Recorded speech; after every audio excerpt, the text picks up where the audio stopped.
Pelosi, can I ask you, at this critical moment, where is the U.S. role in the energy transition and all the turmoil we're facing, and how do the midterm elections affect it?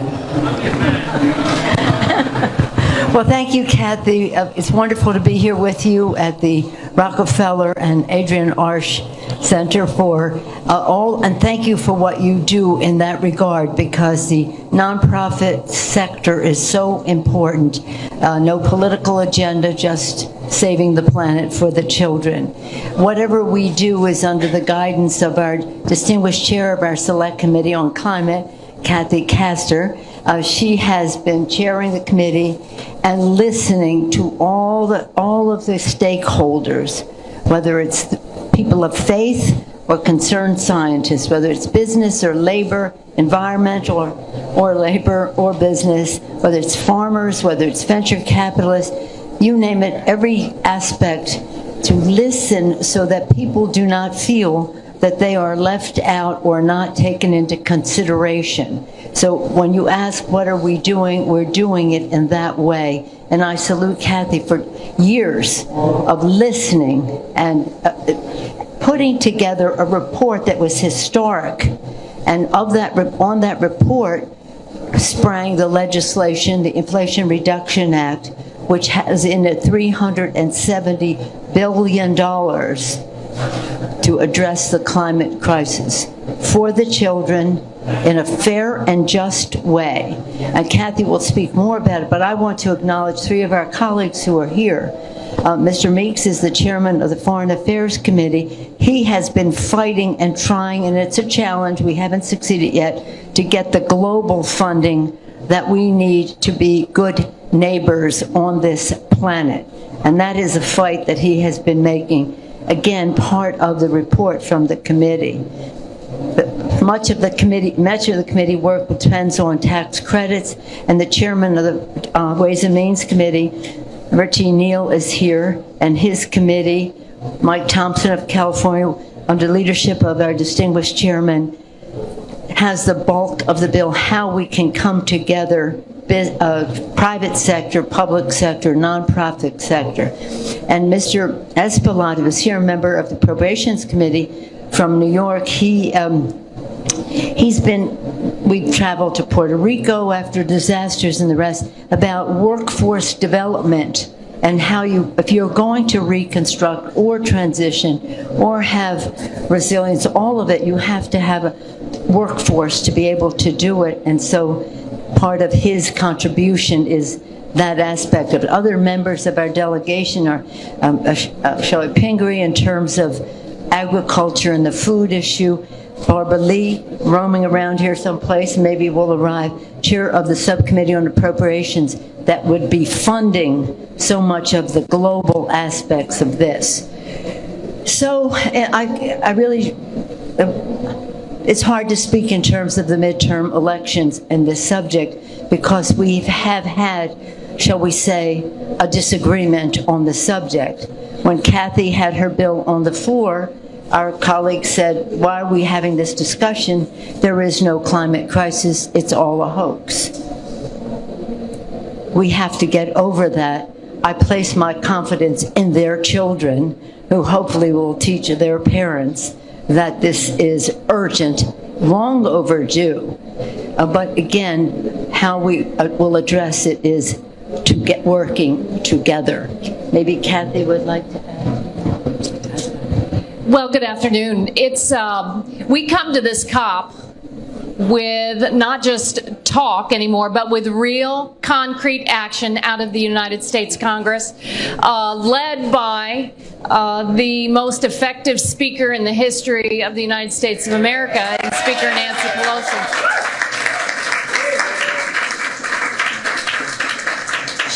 Been at this.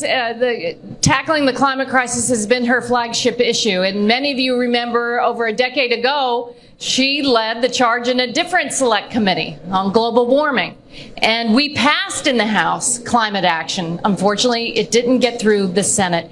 This year, finally, we deliver through the Inflation Reduction Act, the most important climate bill in the history of America. But that was the follow-on to the bipartisan infrastructure law that also doubles down on building resiliency across the country, especially vulnerable communities and frontline communities, doing more on environmental justice, doing more in the transition of the vehicles that we drive, but also significant progress in chips and manufacturing in America and science. Because what we want folks here at this COP, want our friends across the globe to understand, is that America is ready to participate at a much higher level through science, technology, resilience that that the Atlantic Council and the Arsh Rockefeller Center is so focused on.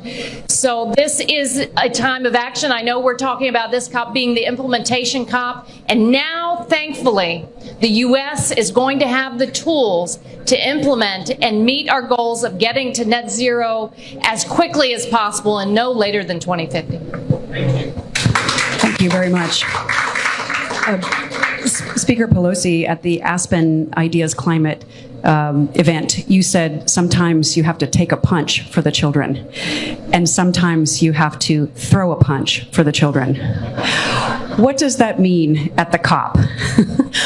Well, I'll come here again. I do believe that this is God's creation and we have a moral responsibility to be good stewards of it. So in that spirit, I would hope that we could come to our common ground for the children, for their future. It's a health issue in the here and now. Asthma, clean air, clean water for the children. It's an economic issue for their families, green technologies for all over the world, for everybody to participate in the new technologies economically. It's a national security issue. We're told by national security experts that the competition for habitat and resources can cause conflict, and we have to avoid that. And it is a moral issue, as we know, for the children to pass this planet on to future generations, as I believe, God's creation. If you don't share that belief, you certainly share the belief that we have to do that for the children. But let me just add this one thing, and that is, in all of the measures that Kathy, Madam Chair, mentioned, whether it was the Inflation Reduction Act, the bipartisan infrastructure bill, where we got 13 Republican votes, but bipartisan, and all of the bills that we passed, the CHIPS Act, all of that, the President and the Congress, we worked together to make sure there was justice, fairness, inclusiveness, diversity. So that, and this was $60 billion in infrastructure strictly for diversity and building infrastructure that unites communities rather than divides them. But in every bill, making sure there's education and research and STEM that draws in everyone and enables everyone to participate, so that we have the best thinking wherever it springs from. So the justice piece of it is central to how we go forward for the children. I know sometimes I use that phrase about the punches to quote a Republican, Teddy Roosevelt, about the arena. When you're in the arena, you're no longer a spectator, you're in the arena. And I just take it to the next step. When you're in the arena, you have to take a punch, right? That's what it is. You also have to be ready to throw a punch for the children. That's why. I love it. I love it.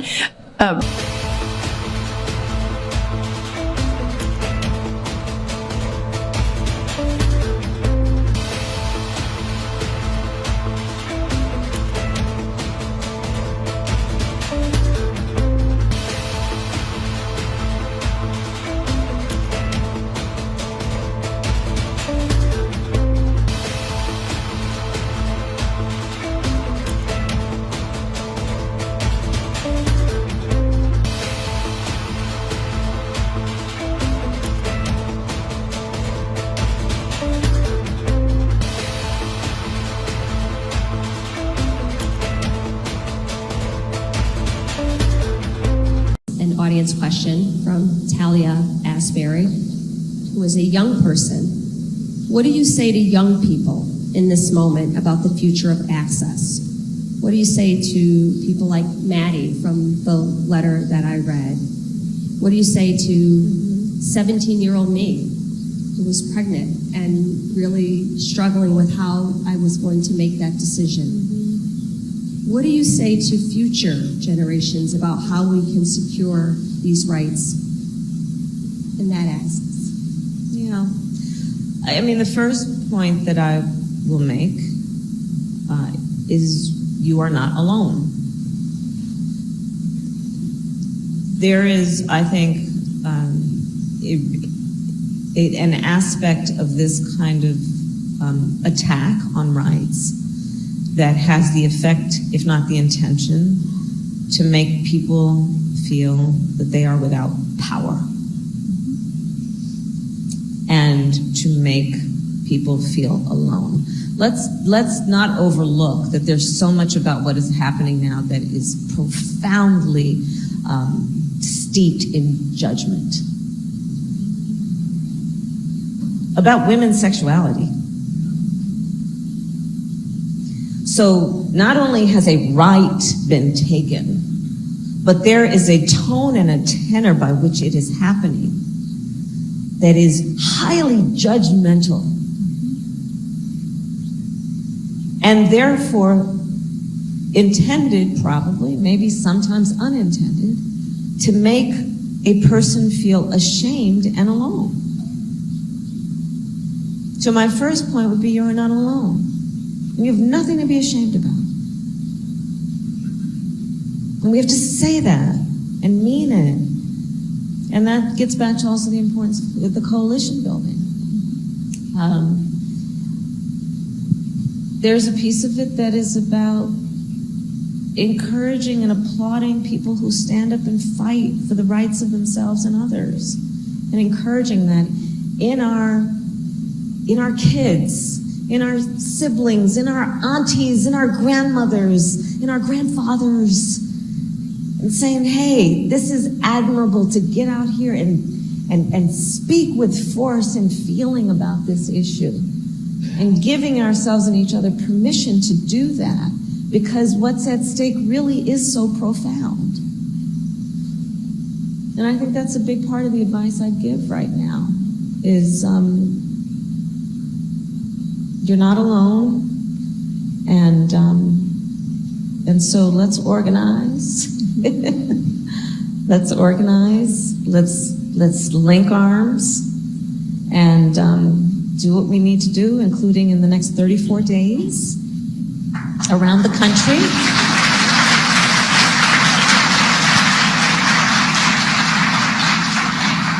This is not a political event, but it is a fact that in 34 days there is a midterm coming up.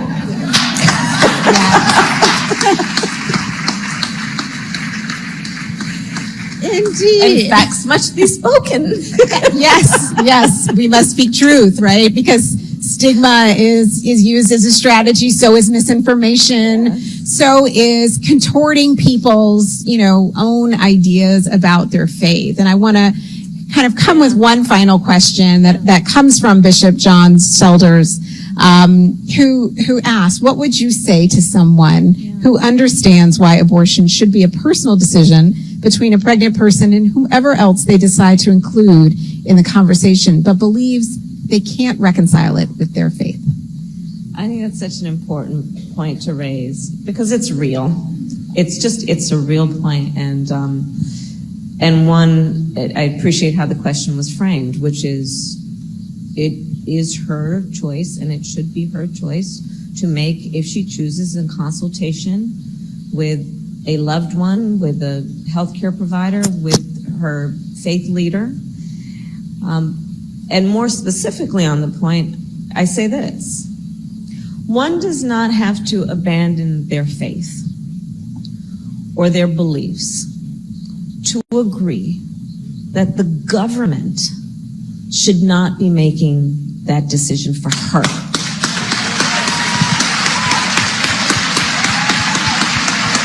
Right?